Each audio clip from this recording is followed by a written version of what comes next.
Uh-oh. Hey, we made it. Yes, sir. We're here. September 15th, the year 2022, year of our Lord. It is the year of our Lord, and it always has been. Mm-hmm. I don't know, whatever that means. Yeah. I just know that's what Steve Bannon says on his show. The year of our Lord, every time he says the year. Is that like a Christian thing? Are you supposed to do that when you're a Christian? I don't know, man. It makes it feel more meaningful. It's like, shit. We're in biblical right now. Yeah, every day is historic. Yeah. Well, which is true. We're at the tip of the spear, Thaddeus. Think so? We've reached an inflection point. Oh, good. I love inflection points. Yeah. They're almost as good as pivots. Pivots? Pivots are really good. You know, when the world turns.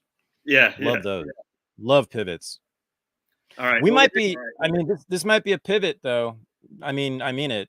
I think it is a pivot geopolitically, but we'll talk about that. This time, okay, I wanted to ask you about Ukraine, too, because, like, from my perspective, it's like Groundhog Day. Every week there's a new development, and they say that Ukraine's won, and the more you look into it, it's like, oh, there's just a reshuffling of certain troops in certain areas, but Ukraine launched a serious offensive, and they did gain some ground. Am I wrong on that? Okay, yeah, we got to set the record straight on this thing. So I'm pretty obsessed with the Ukraine war. I follow it pretty assiduously every single day. So here's what happened. Russia, the front line it's a very long front line, right? I forget how many kilometers. It's thousands of kilometers. And so, no one knows how many troops they have, but estimates are it's somewhere around 200,000 total in Ukraine. So that they can't have strong defense all along that front line. So there were weak spots all along that front line. One of them was near Izium, which is where the Kharkiv offensive happened. Ukraine found that out. And the thing is, Russia had already begun withdrawing from Izium weeks ago. Many weeks ago, because they found it to be strategically useless to them. They weren't gaining anything from it. Originally, they had seized Izium because they thought it was going to choke off the supply line for the Ukrainians into Donbass or Donetsk specifically. And the Russians found out that wasn't working. It wasn't cutting them off. So they started to withdraw their troops from Izium. And get this, at the moment that the Ukraine launched the counteroffensive, we now know Russia had fewer than 1,000 personnel in that area, and most of them were police officers. They were well-armed, well-trained police officers, but they were not regular troops. So that's why Ukraine swept in, basically unopposed, took all that territory immediately. It's also why there were basically no Russian casualties. Minimal, tiny number of Russian casualties, but Russia still had its air power and it still had long-range artillery. So they bombed the shit out of those Ukrainian commandos who were sweeping in during that offensive. And the estimates now are it's many thousands of Ukrainians dead in that offensive. They gained territory that Russia had already withdrawn from. It is strategically unimportant. And immediately Russia started to move the troops that were in the Izium area down to Bakhmut, which is super strategically important. And they are now encircling Bakhmut, the Russians. And if they take Bakhmut, that might be the end of the game. This is going to be a big deal. The infamous Wagner group, which is this weird mercenary outfit that no one knows exactly what they are, but they work for Putin directly. They work for the Russian military directly, but they're not officially part of the Russian military. In fact, they've never been acknowledged formally by Russia as existing. But they're the ones at the tip of the spear around Bakhmut, and they are a nasty, very well-trained, merciless force. They recruit a lot of their people from prisons. In fact, there's a video going around. I don't know if you saw it. The head of the Wagner group was in a prison recruiting soldiers, and it was about as grim as you could. Yeah. It's about the grimmest thing you could ever imagine. You know, this mercenary guy force going to recruit prisoners and telling them, you know, if they abandon their positions in the field, they will be executed. So anyway, that's what's happening with the so-called Kharkiv offensive. Hey, Thad, let me slow you down there. Two things on that. The video I saw, that was portrayed on Twitter, and it's been portrayed by some news sources as that's not this mercenary group. That's Putin's official Russian military themselves. Or as a lie of omission, they make it seem like that's Putin being super desperate for soldiers. That's how that video I've seen it be framed as. And then this offensive has been seen as this is the greatest loss that Putin has ever sustained in his entire life as a military leader. I mean, the latter might be true. That might be the greatest loss he's ever suffered. Although I don't think that's true. In Chechnya and Georgia, I'm sure they had bigger reverses there. Those were really horrible wars. Mm-hmm. Are they desperate for soldiers? Desperate might be a strong word, but they certainly need them. They need more soldiers, and this is the problem with Russia, with the calling, designating it the special military operation actually places legal constraints on what he can do within Russian politics. So he's been legally authorized to only conduct a certain kind of very limited military operation, which he wanted to do for political reasons, right? And that part of that meant that he could only deploy a fraction of the troops in the Russian military. So, yeah, they're looking for new troops because they are about to launch their own offensives, as I said, in Bakhmut, where they already have, and then further south. And eventually, they're most likely going to take Odessa, or at least try to take Odessa. But this Kharkiv offensive, I mean, it's incredibly cynical. The thing about it is that it's very clear that the only reason that Zelensky called for it was to show to the West that they can still win, and therefore we need to continue giving them billions of dollars worth of military equipment and economic aid. It is quite likely, it's almost for sure, in fact, that the British and the Americans pushed Zelensky to do it because they needed to show some results from all the billions of dollars we've spent on this war. And again, like with every step of this war, it's been huge numbers of Ukrainian casualties for basically nothing. This was a theater. This offensive was really to show the world that Ukraine was still strong and could still take territory, but it can't. It actually can't win the war. It can't take all the territory. It can't take any major part of the territory back. Yeah, and Zelensky and company and the West have been very willing to fight to the last Ukrainian for this war. Both sides are fighting a war of attrition. They both want to degrade, to reduce, to eliminate the militaries on either side. Ukraine has basically announced that. Lloyd Austin basically announced that when he came to Kyiv. He said that, their purpose was to destroy the Russian military. And it's quite clear that that's Putin's strategy as well. He said it. Demilitarization was one of the stated objectives for Russia, to kill as many soldiers on the other side as possible. That's the objective for both sides. Now, this is why I want nothing to do with this war. I don't want my name attached to it. I don't want my money going to it. I don't want to be affiliated with anybody on either side. These are very, very nasty, cold-blooded people. Now, many of them are choosing to do this. Certainly the political leaders, but many of the troops. Many of the troops are volunteers. Not just volunteers, they're enthusiastic volunteers on both sides, in many cases. But they're also, so for those people, have at it. If you want to bomb each other to smithereens, have a good time. But it's the conscripts in both armies. Both armies have conscripted many, many soldiers, which means they're slaves. And then, of course, the civilians, especially those living in the Donbass who have been getting bombed. People don't know this. They've been getting bombed by Ukraine since 2014 for 8 years, and horrific stuff. I mean, Ukraine bombed civilian neighborhoods, residential areas in cities and towns in Donetsk and Luhansk. And it's horribly, hideously sad. And this is why, there's many reasons, but there's one reason why, again, I want nothing to do with it.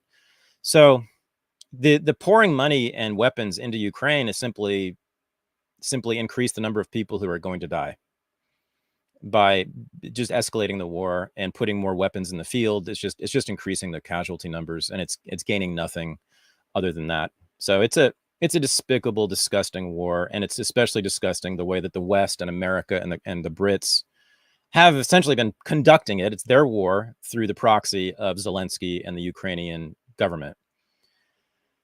Yeah. So that's the story. Don't believe what you see in the media. It's amazing. Russia is just terrible at PR. They're terrible at social media, whereas the West, of course, they're awesome at this. And so if you look at the media, Western media, it's just uniform, absolutely uniform, constantly lying about Ukraine winning in various ways when it's been proven that they've never been winning in any serious way. And but the message remains strong. All the housewives who watch MSNBC, I keep saying this, but it's true, and CNN, really believe that Putin is the devil and he must be stopped by any means necessary. I wonder how many people know that this is a special operation with the goals to demilitarize the Donbass and denazify the Ukrainian government. How many people know those objectives? How many people know that Russia still has control of the Donbass and that's all they've ever wanted or stated they wanted? Yeah. And then, you bring that up to people and they'll immediately say, well, oh, he's lying. That's just a pretext to take over all of Ukraine. Or that's just a pretext to take over all of Europe, Yeah, well, it's not all they wanted. As I said, I mean, they announced at the beginning that what they wanted was demilitarization and denazification of Ukraine. They wanted also Ukraine to remain neutral, not a part of NATO. And yes, they wanted the Donetsk and Luhansk republics to remain autonomous and free. Those are the 4 objectives stated by Russia, and that's how they fought the war. I mean, to pursue those objectives. So, yeah, but Americans, especially, I don't know about Western, I don't know about Europeans, but Americans don't know a goddamn thing about anything, and certainly not this. Ask any American, if they know what happened in 2014 in Ukraine. They'll have no clue, that's the root of the whole thing. I mean, you have to understand 2014 to understand this war. They have a vague feeling that something bad happened in 2014 and that it was Putin's fault. They remember seeing something on the news, Putin's a big meanie, and then next thing you know, he steals the election in 2016. That's their memory. Yeah. Yeah. It's the way that the Western governments and media have conducted this psyop for the last 8+ years is really something. Demonizing Putin in very particular ways by pointing to his alleged homophobia, which they understood would really appeal to the MSNBC and CNN viewers, people like that. Low information voters were outraged by this. And then, of course, then blaming him for the election of Donald Trump, right? That really got the liberal ladies upset. It's all grossly exaggerated, of course. There's an element of truth in it. Putin is basically homophobic. There are homophobic laws in Russia that are enforced somewhat. Sure. There's no pogroms against gays. They're not rounding up gays and putting them in prisons like, Fidel Castro and Che Guevara did in Cuba, for instance. But, it's partly true, but it's certainly not any reason to go to war with that country. And yeah, so it's and it's very clear also, and this is the most important thing. This is by far the most important thing. There is zero evidence that Putin has ever been interested in expanding anywhere outside the immediate area. I mean, former Russian republics, he's not even interested necessarily in retaking them, but he just doesn't want NATO inside of them. That's all. And he's not interested in people. I've seen people talking about how he wants to reunite the old Eastern Bloc, meaning he was going to invade Poland and Germany and Romania and Bulgaria. And no, he can't. Not only has he never wanted to, he never could do that. It's absolutely impossible. He is zero threat to us. Zero, except economically. When he pinches off the oil, that hurts us, but that's our own doing. I mean, we're the ones who pinched off the oil. It's just that he has that power if he wants it. Yeah, and you brought this up earlier as well, that Zelensky is going to be headlining a U.S. defense industry conference, the NDIA, on September 21st. Yep, he's coming to Texas. I think it's in Texas. I think it's in Austin, actually. Defense contractors having their big annual conference, and they invited Zelensky to be the keynote speaker. I mean, that should be all you need to know about this war. I mean, this is just a giant swindle, murderous swindle of the American people. And the Western people, Western European people too. It's absolutely grotesque and so cynical. It's breathtaking. But politicians are a bunch of sociopaths. So what do you expect? Biden just recently approved, I believe, $2.3 billion more of aid to Ukraine. I think that was a figure. Yeah, it's been constant. I think there's it's in the tens of billions is the total amount spent. And like, to any lefties out there, don't you think that $2.3 billion could, I don't know, provide clean water to Jackson, Mississippi? You know, anything here, anything at all. But yep, I can think of a few things. Mm-hmm. If Putin were truly a threat to the free world, to freedom and democracy around the world, okay, I might be in favor of it.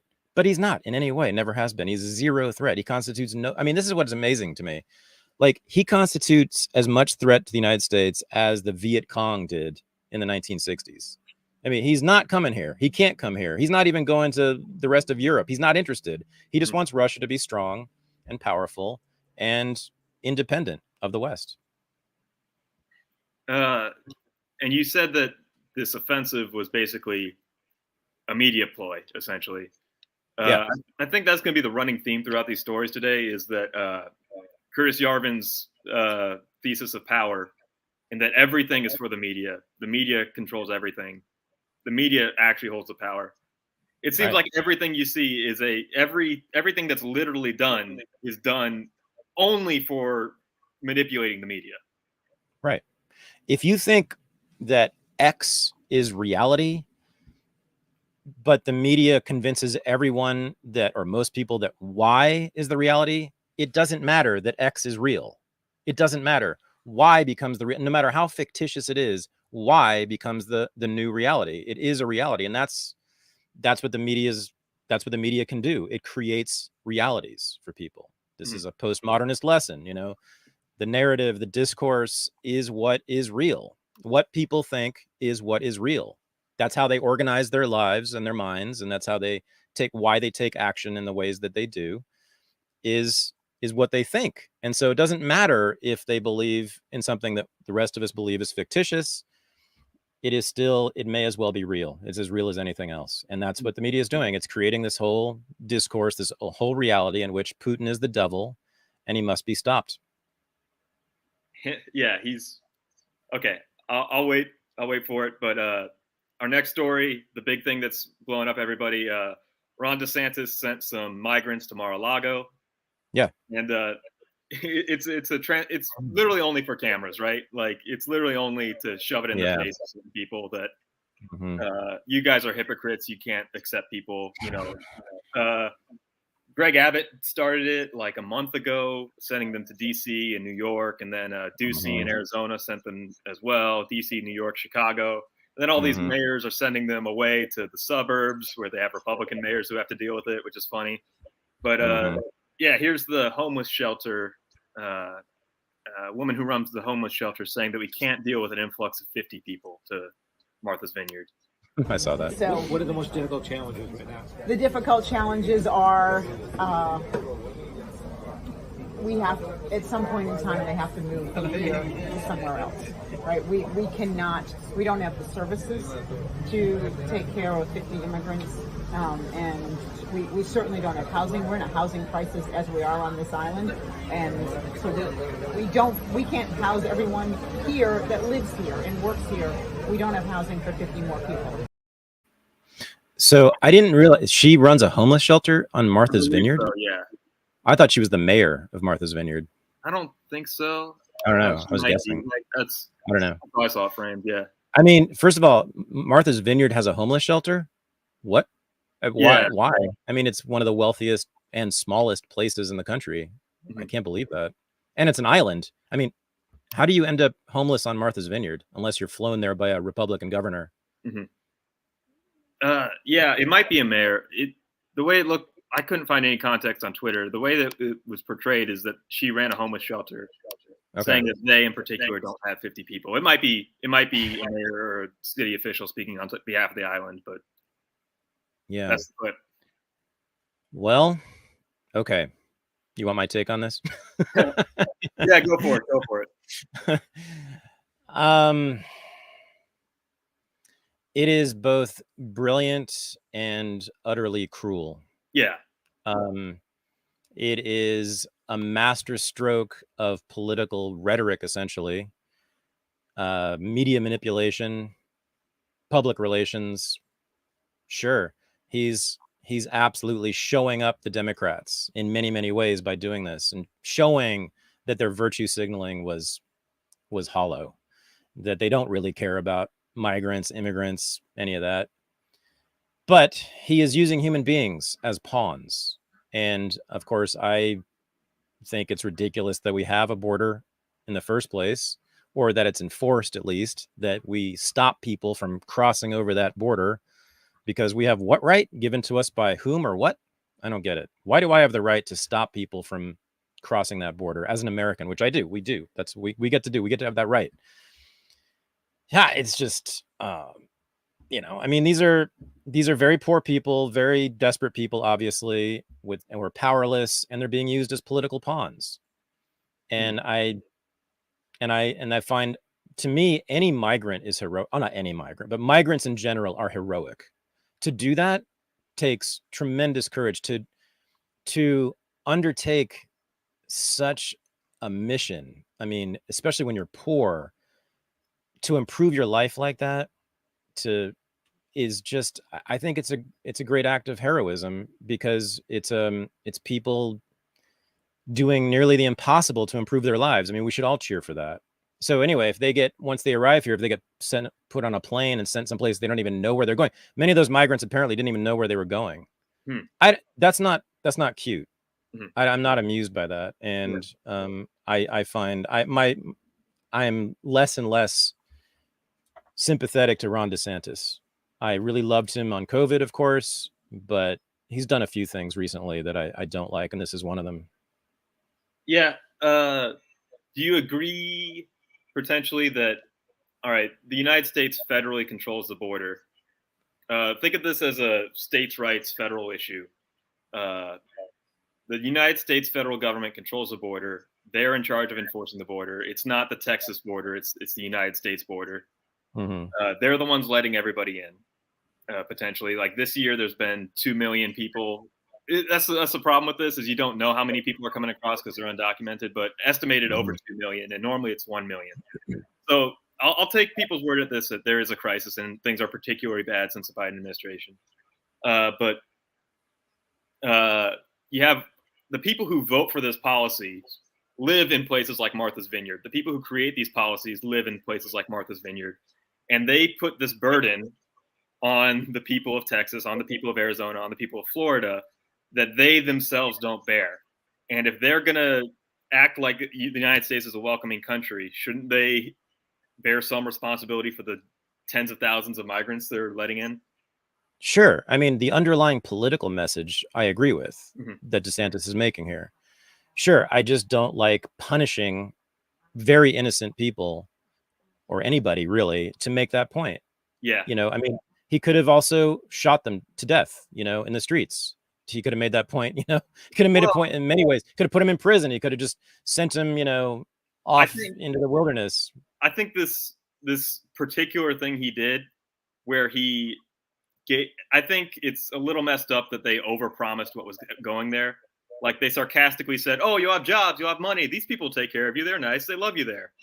But it was basically he gave people who got that far, "Hey, do you want a ticket? Do you want to ride? Do you want to volunteer to go somewhere else, deeper in the country?" And I think if you've like come all the way from Venezuela, what's one more plane ride? What's one more bus ticket to another nicer place? You know?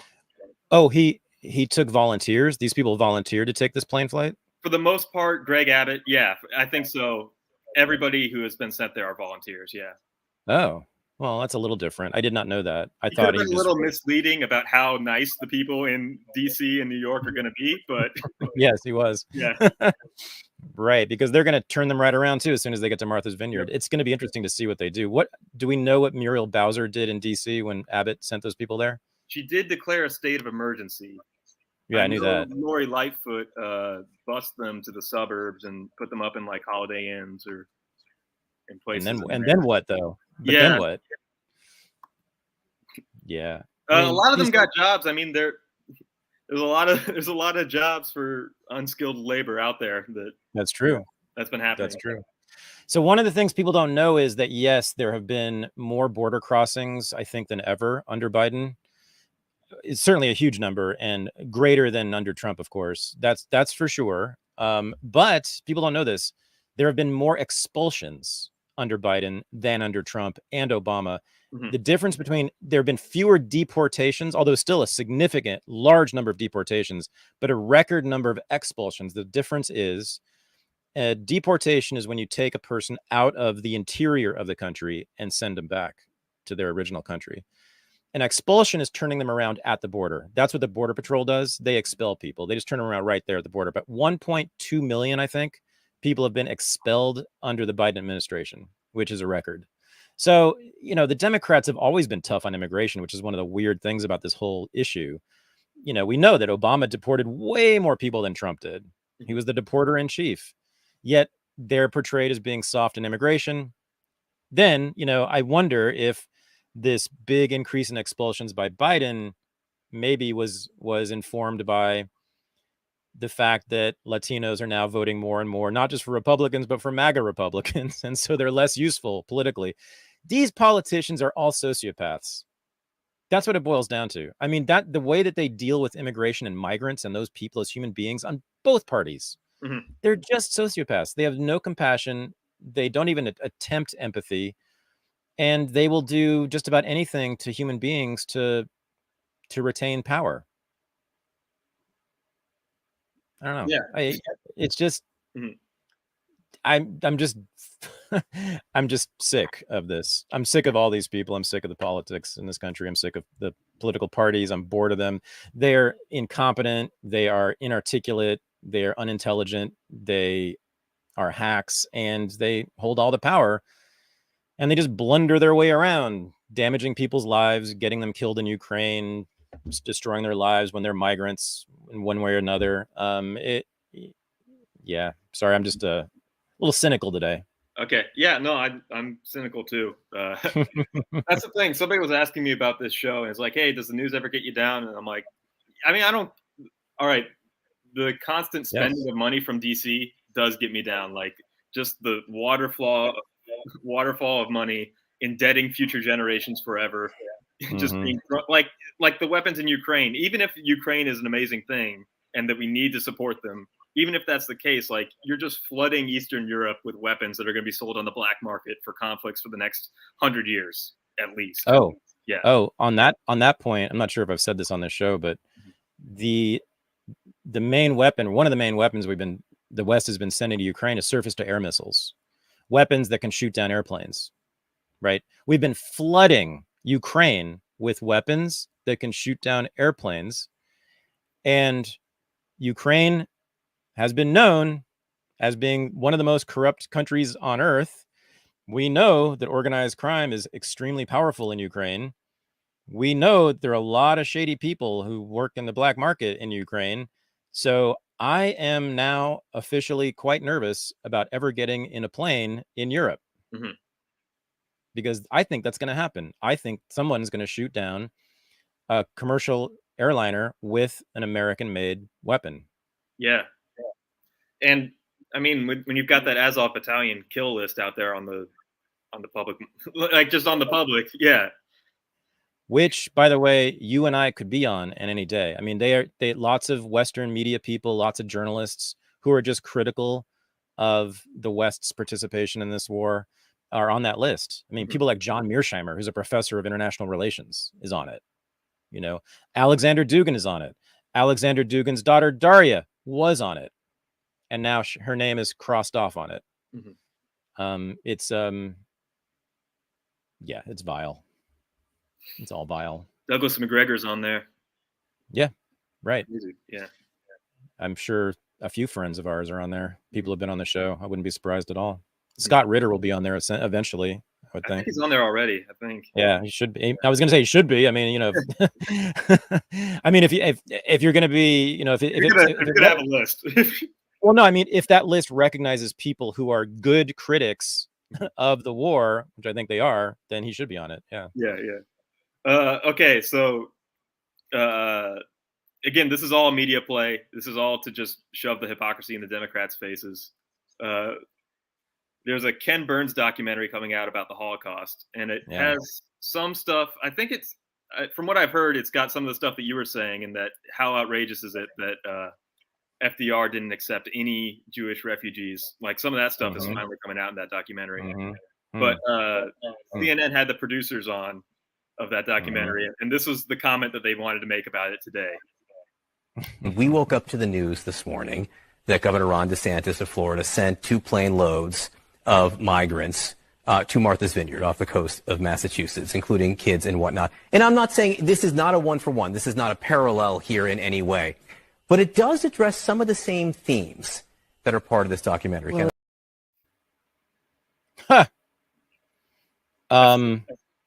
Yeah. Okay. I mean, on a very minor level, I suppose it is similar. You know, putting people on trains or planes, it's not much different, for political purposes. Yes, in that way, it is similar. Of course, you know, DeSantis is not sending the migrants to death camps. That seems to be a fairly important difference. But yeah, I mean, it's the very cynical, cold-blooded manipulation of human beings for political purposes. Yes, I agree with that. Yeah, you've made the comparison of forced busing in schools to certain Nazi practices. Yeah, right. They didn't send us to death camps. This is true, but it's essentially the same type of political activity. I mean, that was the reason they put us on buses and sent us across town, was to make a political point for integration. That integration is good and necessary and must be achieved by any means necessary, even if it means putting children on buses every day. It's still fascist social engineering at the end of the day. I think that's what you're getting at. Yeah. Social engineering. I mean, with the migrants, less so, but yeah, again, it's just, well, you don't want them in Florida, so they should just be pardoned off in the liberal cities. Yeah. The physical distribution of bodies. Yeah. Which is what it comes down to. That's what they think of us. That's what they think of us as people. They think of us as bodies to be manipulated. So, like, I know you're an open borders guy, but you know, shouldn't there be some sympathy, like, with these batch of immigrants came from Venezuela? Wouldn't it be better to have like the Trump policy of maybe keep them in Mexico? They don't travel as far. They have the similar culture. They speak the same language. Strategies like that for refugees like that. Sure. I mean, my position is let them in. Yeah. And if they commit a crime, punish them the way we would punish an American for committing a crime. So I don't know. I mean, if I have to take another choice, and an option is placing them in Mexico, I suppose that's better than deporting them back to Venezuela. But I don't know. Yeah. And then some libertarian theory here. We've talked about decentralizing power, like with the Dobbs decision. What do you think about decentralizing the borders to where the states control their own borders?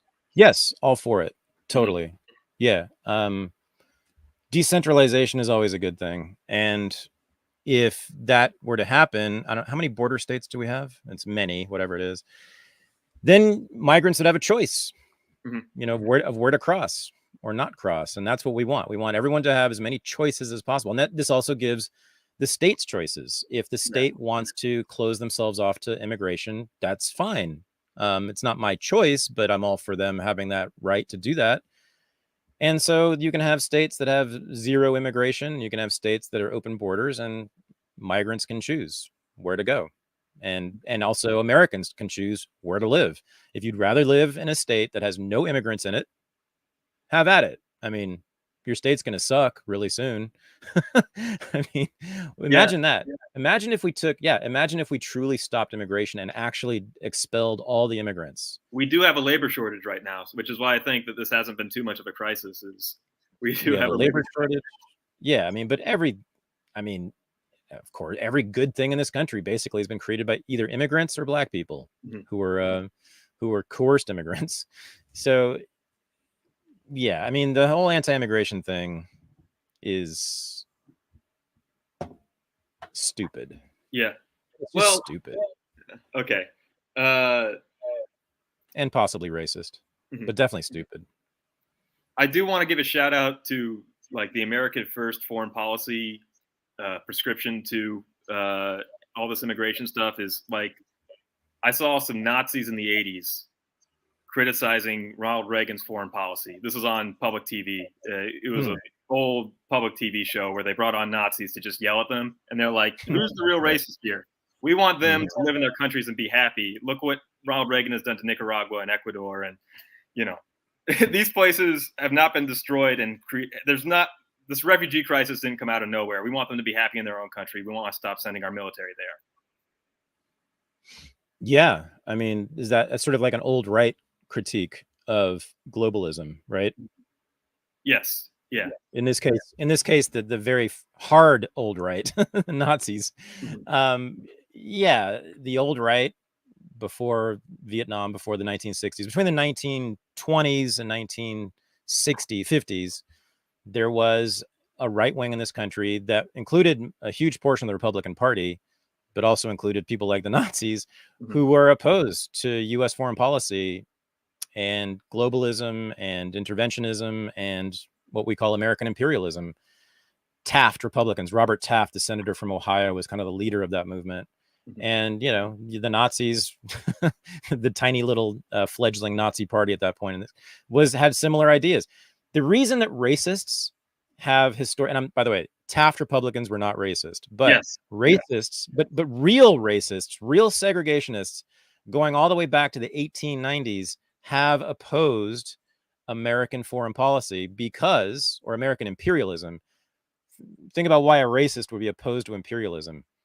Look at London. Go to London right now and compare it to before the Empire. Before the British Empire is all white. Once you start going to these other countries and colonizing them, you end up establishing a bridge between those brown-skinned countries and your beloved white motherland. And they always end up back in the homeland, these people from these other countries that you colonize. They learn your language. They seek citizenship rights. They want military assistance and economic assistance. You become entwined with these brown-skinned people if you're part of an empire. So all the way back to the 1890s, right before the Spanish-American War, racists in this country, real racists and segregationists, have been opposed to the American empire for that reason. Pat Buchanan is another one. Pat Buchanan is almost definitely racist to some extent. And this has been his argument for a long time. We don't want a far-flung empire across the world because all we're going to do is end up bringing these primitive savages back here. They're going to end up here. It creates a bridge between here and the Philippines or here and Africa, wherever it is. So that's an interesting thing. The left, the anti-imperialism is an old left-wing cause, right? It's kind of like my original left-wing cause, but it's also always been a white supremacist cause. Yep. No, that's what. Okay, yeah, the hard right has been great about that, but like even if just for bad reasons, wrong reasons, but like I don't care, and like they've had more credibility too because they're not limp-wristed peaceniks about stuff. Like if they want to fight a war, they'll fight a war, but they oppose war for what seems like more practical reasons. And they have some credibility behind them for that. Yeah, I mean, I racist reasons are not good though. I don't. Racism is it's very, very stupid and very destructive. I'm kind of conflating the hard right and the racists, and for sure. Yeah. For sure. But even if you don't form a good empire or a strong empire like Great Britain was, and you do what the United States is doing, where you just bomb these places into oblivion, and you look at like where these migrants are coming from, Somalia, or just if you see a ton of immigrants that Republicans are talking about there being a migrant crisis for, you're basically talking about a place that we bombed into oblivion, or a place that we've subverted their elections, or a place that the CIA has done a coup or something. Like it's all it's just a laundry list of CIA targets over the last 50 years. Mm-hmm. Yeah. Yeah. I mean, America's done a good job of that, of destabilizing places, impoverishing them. But these are the people, you import the people, you create a crisis there, they hate you for the crisis, and then you bring them to the homeland where they already hate you, is what I'm getting at. Well, I mean, look at arguably the most important issue in Europe over the last decade, the migrant crisis. Yes. The migrant crisis was largely, if not entirely, created by U.S. foreign policy. Mm-hmm. Those migrants came mostly from Syria and the Middle East and North Africa, which is exactly where America has been most active in bombing the shit out of the local populations. And so they created migrants.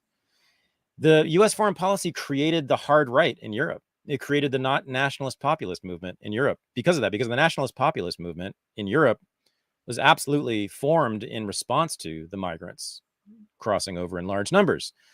Migrants from war-torn countries in which the United States was involved. And this is yet another reason why we should always oppose the empire. Mm-hmm.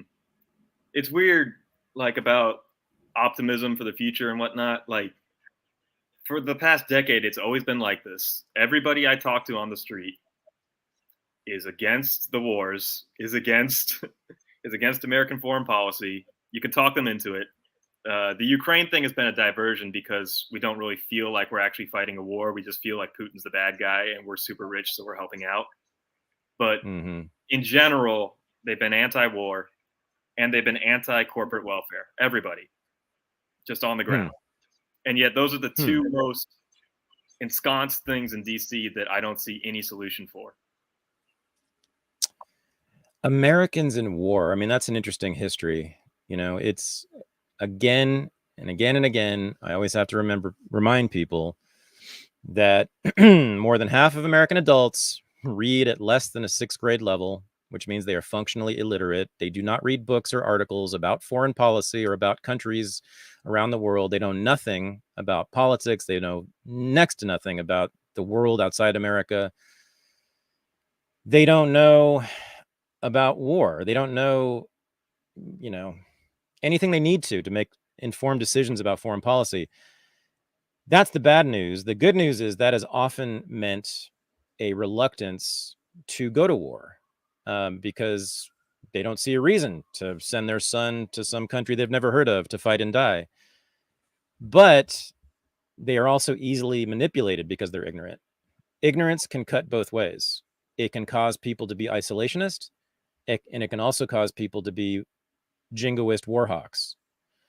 Because if they don't know anything, it's easy to convince them that Putin is the devil, or Ho Chi Minh is the devil, or Saddam Hussein is the devil, and that they must send their son to fight and die.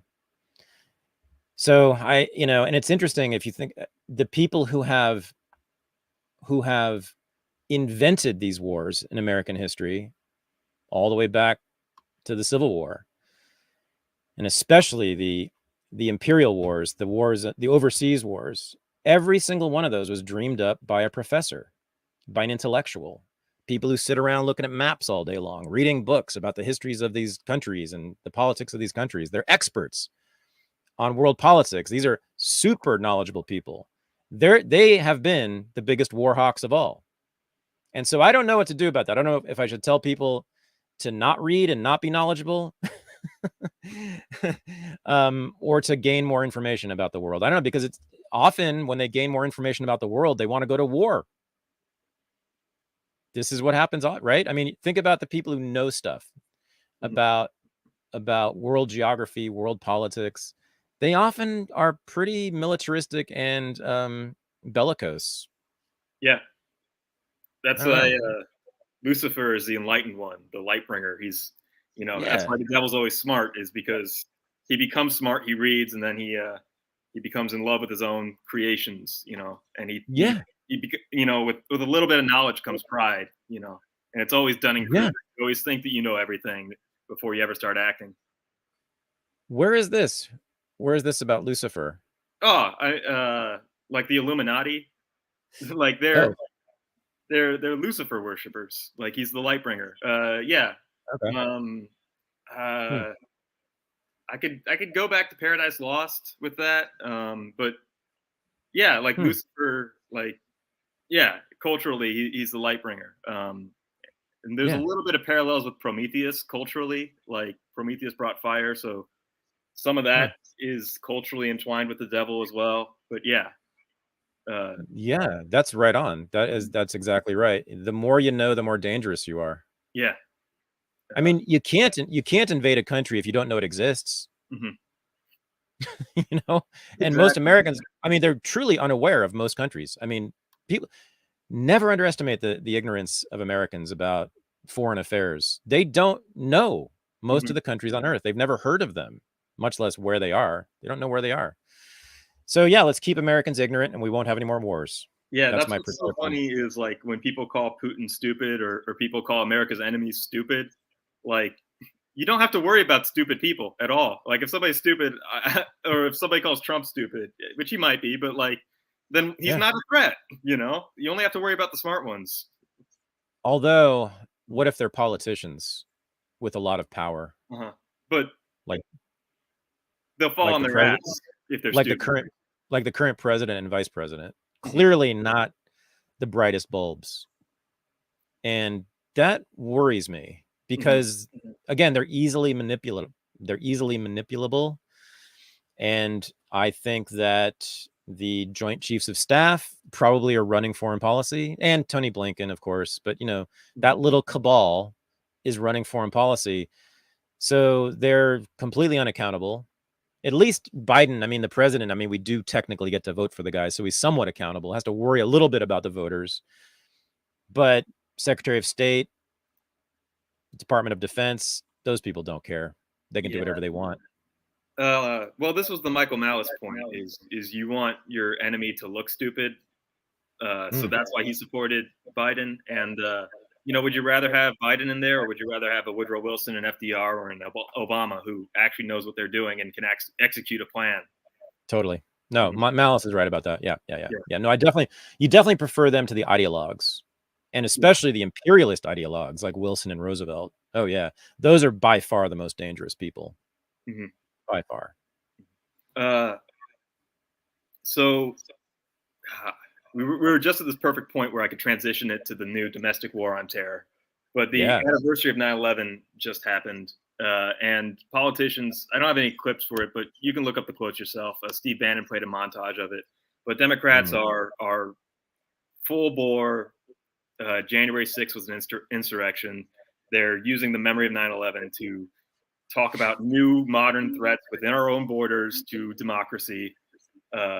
This is Foucault's Boomerang, which you were, you know, first person to warn about this were us crazy people yelling at the Republicans during the original war on terror that this is going to come back in our borders. Although we thought it would be against crazy left-wingers, we wouldn't think it would be against Republicans, which is kind of this weird poetic, I won't say justice, but it's a weird irony that that's where it came back to.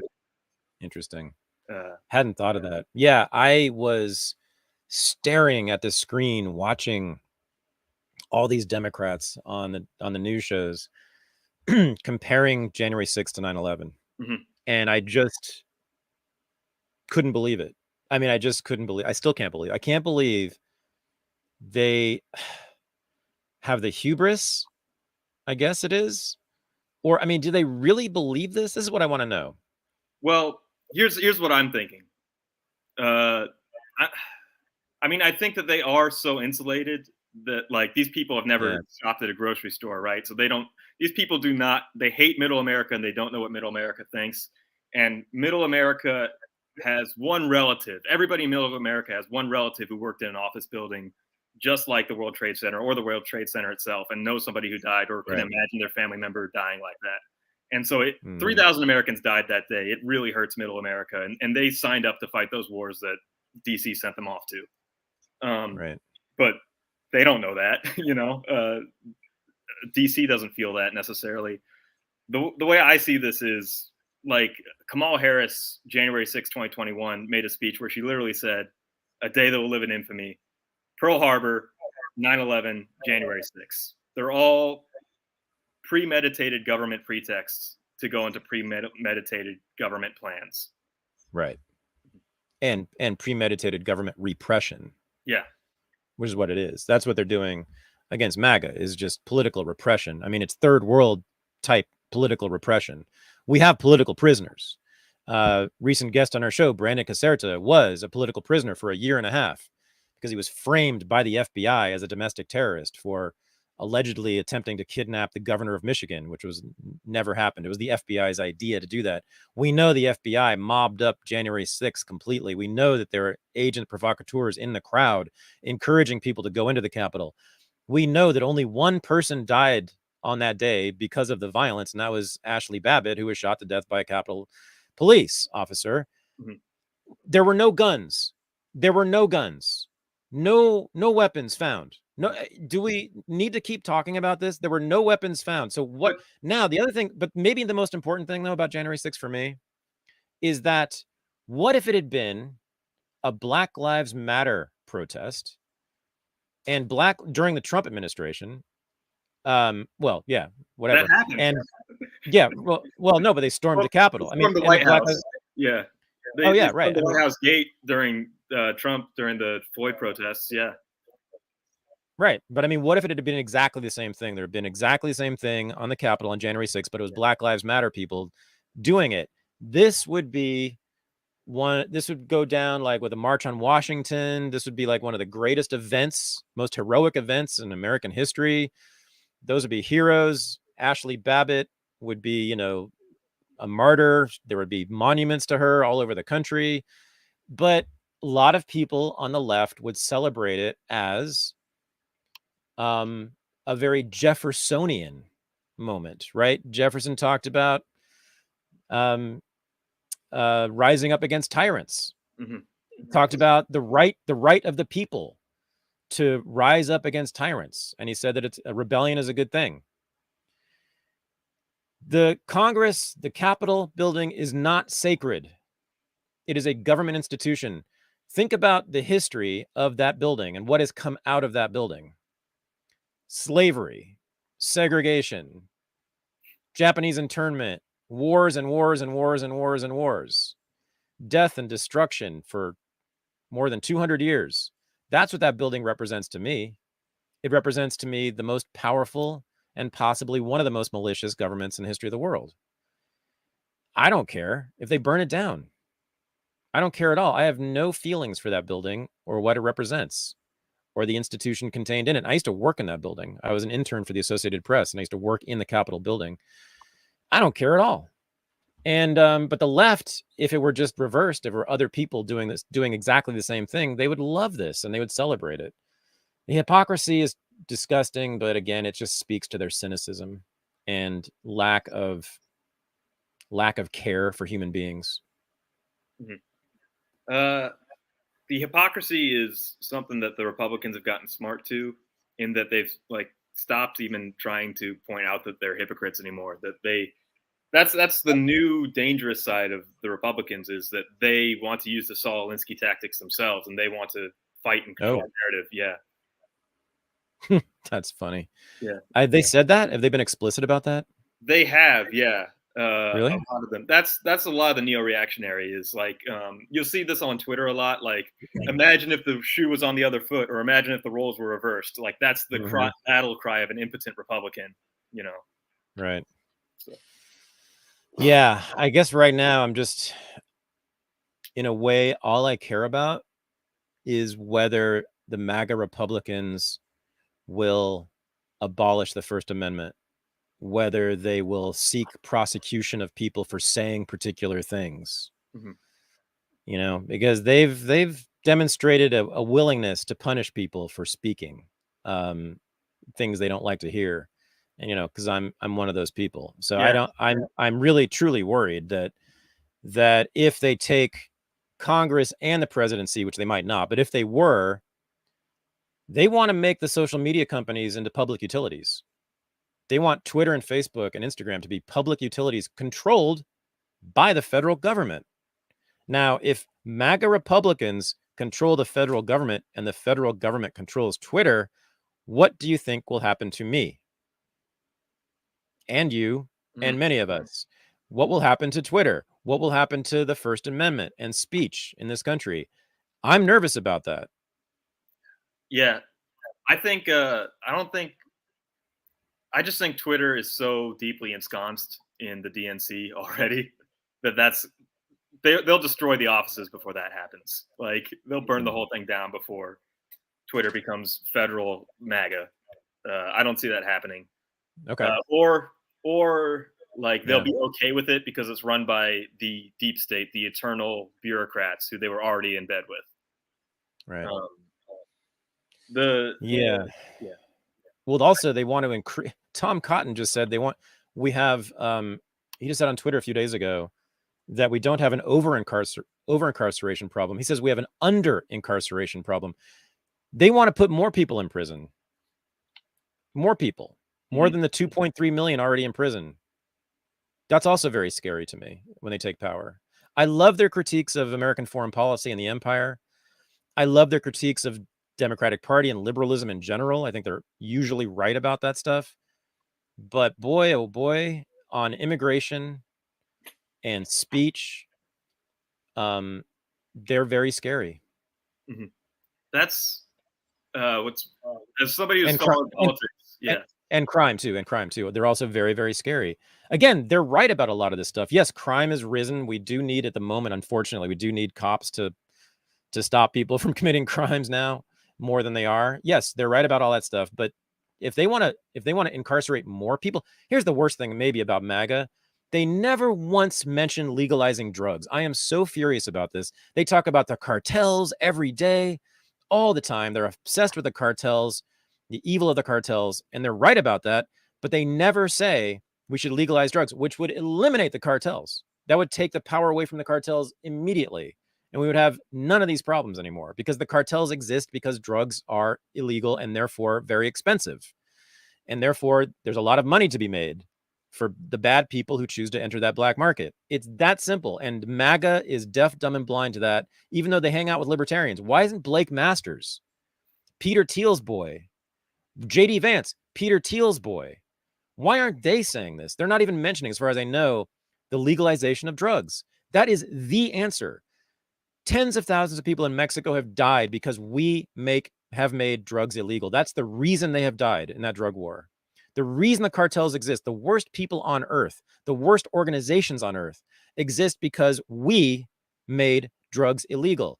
So if we just make them legal overnight, that horror ends for the people of Mexico and for us as well. But they won't mention it. I don't know. Is it they're just dumb? Is it because they are sort of puritanical?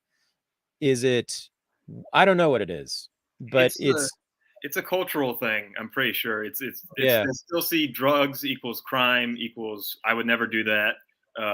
Drugs equals crime. So yeah. It's that conservative puritanism. Mm-hmm. Even though they all drink like fish, and I'm sure half of them smoke pot. Yeah. And you said earlier in the year that you like Matt Gaetz, because he seems to be one of the people good on this. That's right. He co-sponsored a bill with, I think, AOC. It was one of the squad. It was one of the lefties and the Democrats. Matt Gaetz and I think AOC co-sponsored a bill to legalize the medical use of ecstasy, MDMA. I was shocked by that. But he's the guy. He's the one guy in the MAGA crowd, I think, who would call for legalization. But there's just no one else. So he's not going to do it because he'll be putting his neck out if he does that. Well, most members of Congress are insanely old and just culturally. Yeah, true. Yeah. Just the way that the older generation thinks about drugs. I don't like making this argument that older people are stupid. I think older people are right about a lot of things, but the way that the older generation thinks about drugs, they were really brought up with that reefer madness propaganda, the remnants of it. And they were brought up in the Nixon and Reagan just say no era that like it's just a complete non-starter for a lot of DC. When you say old, what do you mean? Because I was brought up in the Reagan era. I was in high school when Reagan was elected. I'll say 60 and older. I'll say. Okay, that's good. 25% of Congress is over the age of 70, so that's a decent starting point for. It's the boomers. Yeah. The boomers. Yeah. Then Gen X, my people are much better on that. We're the ones who invented legalization as a cause, as an idea. The boomers are the ones who fucked us. They're the ones who passed all the laws outlawing drugs and enforcing them. I mean, Ronald Reagan was a boomer. That's their guy. He's not my guy. It's the Gen X people who are the leaders on this in a good way. Yeah, and I think over the past few years, just with wokeness taking over and everything, like anything that's culturally left at all is just, it's ugly. Like if you're a cool kid, it's cool to think that, hey man, I don't fucking smoke pot. I mean, I wouldn't say that, but like it's cool to oppose everything that is culturally liberal. It's cool and edgy to say drug dealers should be locked up and throw away the key because we want our neighborhood safe, and I want to have a good family with lots of guns, and just to piss off the left, just to signal that you're not that anymore. Don't you think? I mean, it looks to me like MAGA people would like to institute a form of governance like what is in Singapore. Yes, and I'd be open to that, honestly. Personally, because I know, but like, okay, my personal anxiety is I would feel comfortable in a society where there aren't a lot of rules, but they get fairly enforced. They get fairly enforced to everybody swiftly. Like, to me, that's a just society. Like, or at least that society makes more sense. It's just a compulsion in me. Like, the problem with our tyranny is, like, take the tax code, for example. Like, it's so messy and convoluted, and it only exists to let rich people hire the best lawyers and get away from it, and so that the IRS can attack whoever they want to. Or, criminal policies in major cities are just hard to decipher. It just depends on who the cops want to arrest that day. So you want to execute drug dealers? I don't want to execute drug dealers. Good. Good. Trump does. Yeah. He said that last month. Shocking. He was praising Duterte for doing just that, and the Singapore government and all the Southeast Asian governments. I think they almost all do that. Southeast Asia, they execute drug dealers. Just dealers. Non-violent dealers get killed. Now, swift justice in that case, I'm not into it being swift. If they bust me as a drug dealer for dealing drugs in Malaysia, I don't want that justice to be swift. I want it to take as long as possible before they hang me. Everyone should go watch the movie Return to Paradise with Vince Vaughn and Joaquin Phoenix and Anna Heche of all people. That movie, it's about an American kid who gets busted in a country like Malaysia for dealing drugs, and he gets executed. I still think about that. I still feel it. The scene where the final scene where he gets executed, just is one of the most heartrending things I've ever seen in the movies. And it really spoke to just the cold-blooded, merciless nature of those governments. And I don't want anything to do with that. I don't want to live in a country I'm afraid to even visit a place like that. What if I accidentally, leave my vape pen in my luggage? Do we want swift justice then? No. Yeah. I am for legalization of drugs, I think. Good. I mean, but I hope so. But just in general as a society, I think the government can get away with a lot more if they keep things muddy. Like, nobody's held to standards if the standards are transparent and actually enforced. Okay. Yeah. Yeah, I don't know. Caning people for shoplifting, stuff like that goes on too. Yeah. Do we want that? We really want that? Well, do you want gangs? Do you want open crime in the streets? Do you want? No, we have gangs because drugs are illegal. Because drugs are illegal, yeah. Every major gang in this country was formed as a drug dealing gang because the prices are high because the drugs are illegal.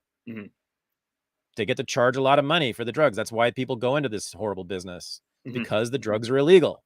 Make them legal, prices go down. There's no incentive anymore to be in that black market, or much less of one.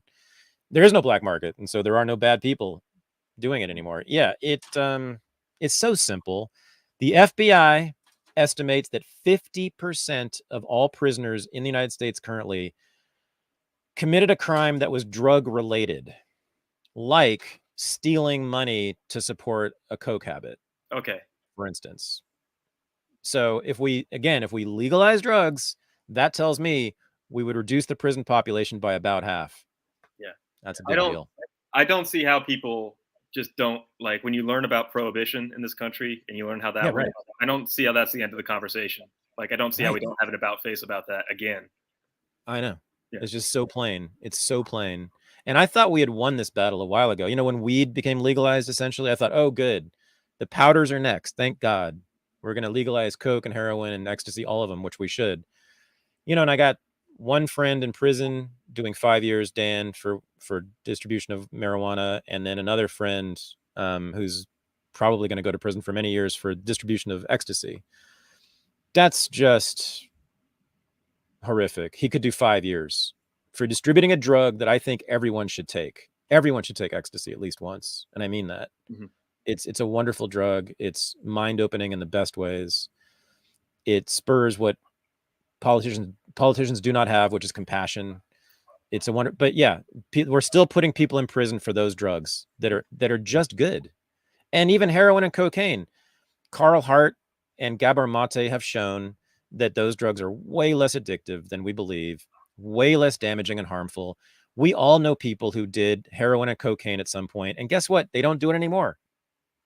I smoked crack and I did meth when I was in college. I haven't done them since. I didn't get hooked. I didn't get addicted. Nothing bad happened to me at all. It's a huge myth that is really undergirded the whole war on drugs. These myths are the reason we still have this war on drugs, because people think that they are that dangerous. The drugs are that dangerous and that harmful that we just cannot allow them to be legalized. But then again, look at Portugal. 15 years, I think it is now. They've had legalized drugs and all the bad things have declined. Addiction rates have declined. Drug use has declined. Deaths from overdoses have declined. All of it. It's just, we know this. We know the legalization of drugs is an unmitigated good, but we just don't do it, except for marijuana. People are terrified of heroin, but they really don't understand it, in that, like, all the opioids out there are way, way, way, way, way stronger than heroin, and everybody gets prescribed that on the daily. Did you see my friend Leighton Woodhouse, who's going to be on the show tomorrow? I'm going to interview him tomorrow. He just tweeted today about I think a 15-year-old girl in a Los Angeles public school. Yes. An LA public high school. She OD'd on the campus of the high school during school because she had just bought and taken a pill from a drug dealer that she thought was Percocet, but actually was fentanyl. And she's dead now. Mm-hmm. Again, legalized drugs, that doesn't happen. Yeah. God, it's just. Yeah. Yeah. God. And so heroin simple. Only dangerous. Heroin is literally only dangerous because of the overdose risk, is because if you take too much of it at once, you'll suffocate. But, you know. Yeah, you know.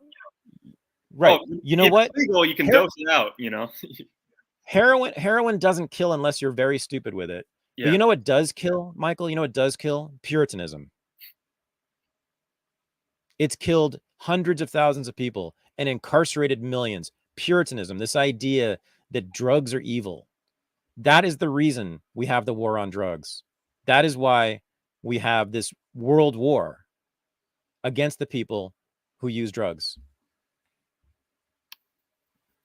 Abolish Puritanism. Yeah.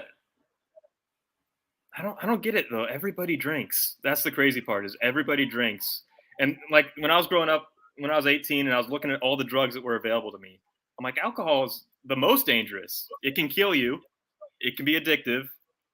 You can't operate heavy machinery while you're using it. You know, you'll kill somebody else in the car. You'll get angry. You'll get violent potentially. Yeah. And it's the one that everybody is socially encouraged to use all the time. Well, they tried to outlaw it. Yeah. They tried hard. They tried really, really hard. The Puritans, known as progressives, tried hard to outlaw alcohol with prohibition, and they found out that they can't. People just love drinking more than even drugs, apparently. That's all it is. Just Americans like drinking more than anything else, more than heroin, more than cocaine. And so they couldn't do that. They just can't. There just aren't enough hard drug users. Yeah. Now we need to encourage more hard drug use. Well, there's got to be, it's a thing of education. Like, as soon as, I think if anybody realizes that the pills that you are getting for your hip replacement are more dangerous than heroin, as soon as more people realize that, heroin's got to get legal. Yes. Yes. We'll see. I hope so. Either that or I'm going to move to Portugal. Okay. What's next? Yeah. I'll put this out. Rand Paul dragged Fauci out again. This was during the monkeypox hearing. Oh, good. This happened recently.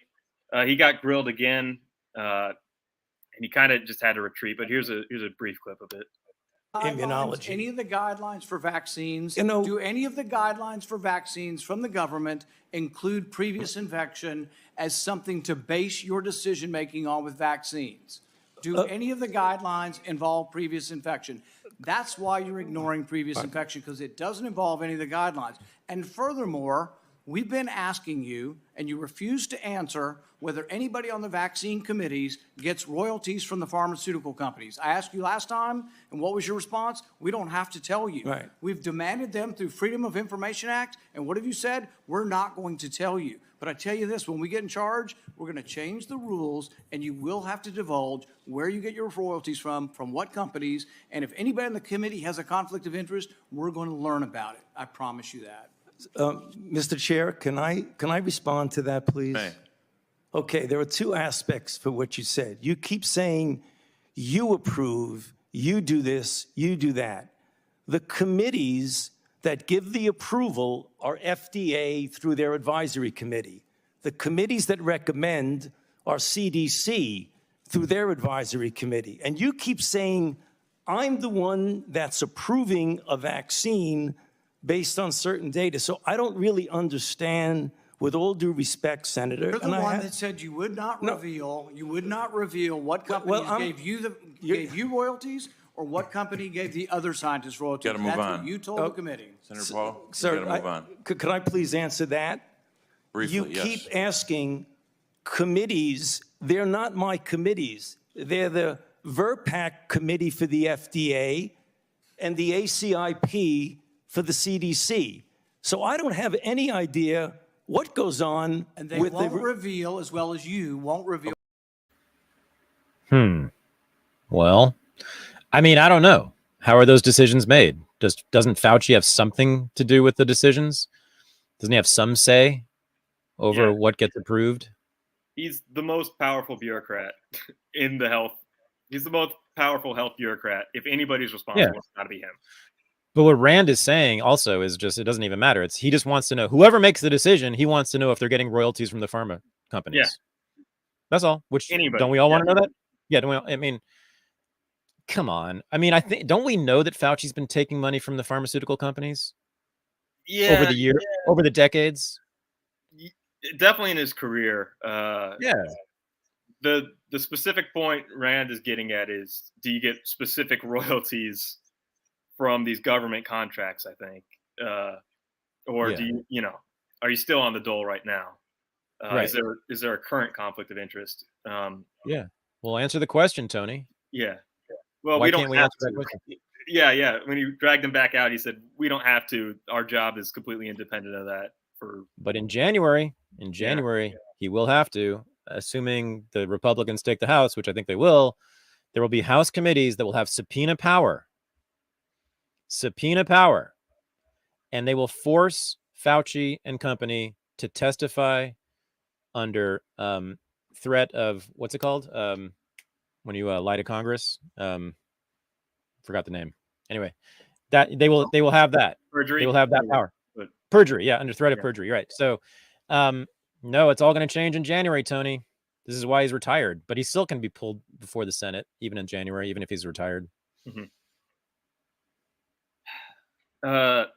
Yeah. Okay. I want to go back to the drug thing for a second. I want to give a little bit of, even though there's somebody angry in the chat talking about how drugs are dangerous, but I want to give a little bit of credence to like the legalization thing, like being dangerous. In that, when Portland legalized drugs, I was like, there's a phenomenon in big cities where drugs are getting legalized or they're just not being enforced, and I'm like, okay, you're just having open air drug markets of federally illegal substances, Right.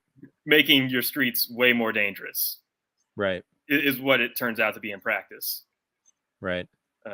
Yeah, that's San Francisco. That's Leighton Woodhouse, who I mentioned earlier. That's what he's been working on that lately. Mm-hmm. And I have mixed feelings about it. But in San Francisco, they're no longer really enforcing the drug laws in South of Market, the main area downtown, which has all the homeless people in it. So yeah, you have what you just said. You have open air drug markets and people ODing on the street, people dying all over the streets of San Francisco every day. I think someone dies on the streets of San Francisco from an OD every single day now. Mm-hmm. Maybe many people do. But again, the root of it is, again, the war on drugs. Yeah. The whole thing would be different if we legalized drugs. Mm-hmm. Again, just go to Portugal. Switzerland also, I think, has had mostly legalized drugs in the major cities there for a long, long time. And they're doing great. Mm-hmm. Not okay. They're doing great. It's just so clear. Yeah. And then that Rand Paul hearing, he opened the hearing with a statement from Fauci from 2004 about natural immunity and how, if you get the flu, your natural immunity is the best immunity. And he grilled Fauci on why didn't you include natural immunity in your response? Right. In any of your considerations for approving boosters or anything, why didn't you include that as your consideration? I mean, why else would Fauci have pushed vaccines so relentlessly? Yeah. Why else? Why would he care? Especially when he found out that they weren't working. Mm-hmm. Why would he continue to push them maniacally unless he's getting something for it or someone's getting something for it? Yeah. And we know, I mean, Pfizer has a lot of money to give. Well, and they've been giving it. Yeah. And then there's that new booster approved by the CDC that has only been tested on mice. It hasn't been tested on humans, just been approved for ages 12 and up. Good luck putting that in my arm. Yeah. Good luck. No chance. That's like, there've been some scary stuff going on, by the way, that really is frightening. I mean, increases in deaths in various ways that are unexplainable except by, looking at the vaccine or maybe COVID, but it sure looks to me like the vaccine is responsible for something bad or many bad things going on, and pregnancies, miscarriages. It sure looks bad. Yeah. It sure looks bad. Other governments are backing away from their mandates as well. Yeah. Yeah. Did you see these fibroids? These fibroids that are in bodies now? Corpses? No. They're. Oh yes, yeah. Clots. Yeah, like fibroid. These long fibroid clots, mm-hmm. like they're long, like several feet long. It looks like, that are apparently like they're cropping up in dead bodies now. Yeah. And coroners and embalmers are finding them in the bodies, and it's a new thing. And it's like they're saying it must be the vaccine. Mm-hmm. Now it's unclear if it's harmful, but take a look. It's like these long ropes inside our bodies now. Yeah, I get because of the vaccine. I mean, that can't be good. Mm-hmm. Jesus Christ! I mean, I remember thinking at the time, when everybody was like breathing down my neck to get a vaccine, and basically the walls were closing in, and we were all getting forced in various ways to get the vaccine. I just remember thinking, man, this thing, it is still experimental. It's only been out on the market for a few months. It's just been invented, just been created. We don't know. The idea of putting this in your arm with basically no significant testing, with the only real testing is over time. I remember thinking to myself, boy, I sure hope they're right. I sure hope this isn't danger. I sure hope this isn't going to damage me, putting this in my arm. Yeah. Fortunately, I got the J&J. Thank God I got the J&J, which I think seems to be the least harmful of the three. Well, it's not an mRNA, so it's an actual vaccine. It's not therapy. It's not gene therapy. It's not Yeah. Jesus Christ. But yeah, the UK got rid of their mandates for children for the next round of boosters. Like they're done mandating new ones. I think. Yeah. Did the Netherlands outlaw the new vaccine, or like the Netherlands pulled it from the market? I think. Oh, wow. Yeah. And remember being told that we were evil for not getting the vaccine? Yeah. I mean, what happened? Mm-hmm. What a turnaround. Yet they won't own it. They will not own it. And certainly they will never apologize. And it's not just the governments.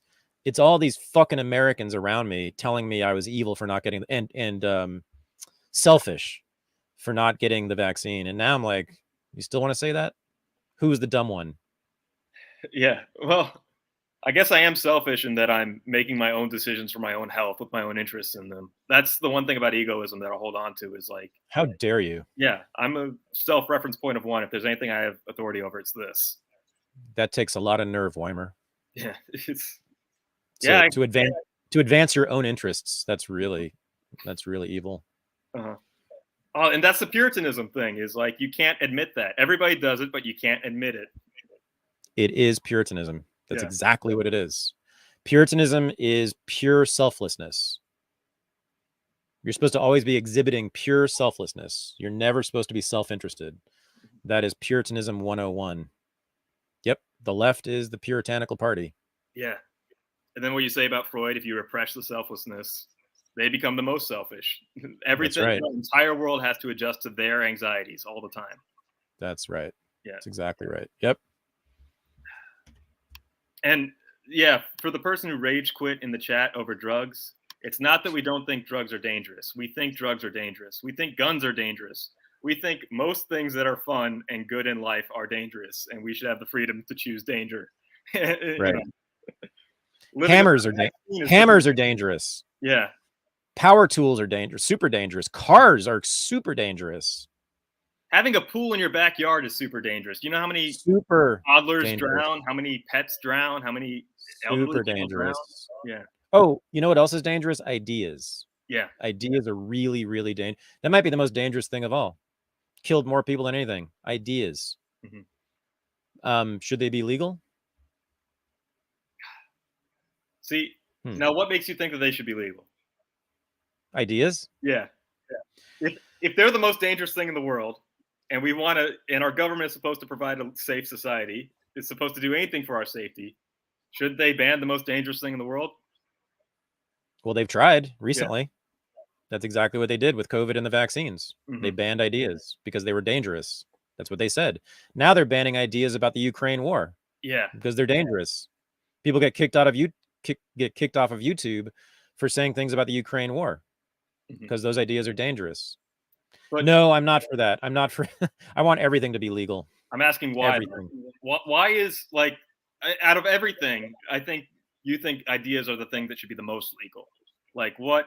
Yeah. What is it that makes you think that people should be free to think? Because I want to be free to think. It's not a moral claim. I prefer to live in a world in which I can think freely and speak freely. Okay. It's that simple. Yeah, I'm an egoist. You're an egoist. It's about me. It's about me, baby. It's all about me. It's true. I think that's what we should all do. Advance our own damn interests and worry about ourselves and worry less about other people and speak less on behalf of other people, especially. And stop outlawing things to help other people. Yeah.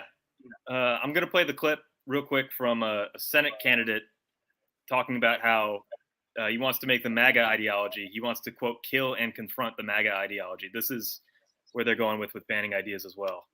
The Democrats aren't right on everything. And I'm willing to sit down and have conversations about how we can move out of this age of stupidity and into an age of reconciliation and reform. How do we fix all of these broken systems? Some of those answers will come from Republicans. It's not the extremists that we're dealing with every single day. We've got to kill and confront that movement. But working with normal mainstream Republicans, I think that's going to be really, really important because we have to reform these systems. And I will tell them, too, like, we got to get the government out of our business. I'm all in on that. You see the Dobbs decision. You see, in Florida. So they have defined extremism as opposing or as being skeptical of the election results in 2020. Mhm. So that would be me. I'm an extremist, and we now have a sitting United States senator calling to kill me. I guess that's what that means. Is it not? Does not mean that? Well, I mean, they only want to. I don't know, man. They probably do want to execute Steve Bannon. They probably do want to execute Mike Lindell. They've seized everything they own. They've thrown them in cages. Yeah. If not literally kill them, if not physically kill them, politically kill them, make them disappear them from public life. Yeah. I think that's what they want. But that's how they're defining extremism. They've made that very clear. People who call into question the 2020 election, who don't believe in its legitimacy, are extremists. And he just said we need to kill and what? Contain? Kill and confront that ideology. Confront. Kill and confront that movement. That ideology. Movement. Yeah. Well, I'm one of those people, sorry to say. They're scary. Yeah. And it's the thing, it's like they got their way. They're sore winners, you know. If you actually won this election, you know, it's not enough to win the election. And even if you cheat and won, you still won. So congratulations. And your guy's in power. Congratulations. It's not enough to win that and have both seats of Congress. The opposition must be completely destroyed. The Trump movement was an aberration in history, and we need to move on from it. That's the only way that they'll that they feel safe. Right. I've called this eliminationism among the Democrats. It's a new thing. They are seeking to eliminate the opposition party for the first time. For the first time. Yeah. But the thing is, when they say that, they get positioned as moderates because they agree with good Republicans like Mitt Romney and Liz Cheney. So yeah. Right. I think those rhinos should just join the Democrats and get it over with. Let's just formalize what's already happening. It's already de facto the case that there's one party. There's only one party. There's one party, and then there's MAGA. Yeah. And that's it. That's all there is in electoral politics right now. Yeah, and it's scary times. It's been so disappointing that when you talked about Ukraine, that only Marjorie Taylor Greene is the one who will talk about how we shouldn't send money to Ukraine. Only. Oh yeah. The squad has been completely bankrupt on that. Oh right. Well, they voted for it. They voted for the billions. They voted for all the billions, I think. I know AOC did. All right, man. I'm done with politics. We're going to go hang out Unregistered live. If you want to come talk with me and Michael and all the gang live. Do drugs with us. Yeah, that's what we do. All you got to do is be a patron. So go to patreon.com/unregistered and become a patron at any level. And you can, there's a link once you join on the Patreon page, and you can click that link and come right into the room with us. So that's where we're going right now. Michael, you are a beast and a gentleman. Oh, thank you, sir. Thank you. Thank you, sir. Thank you for reporting from the tip of the spear on this inflection point. That's right. It's a pivot. It's a pivot. It's a pivot. We're definitely at a pivot. Yeah. Yeah. Oh yeah, we are. All right. Thank you, man. Thanks.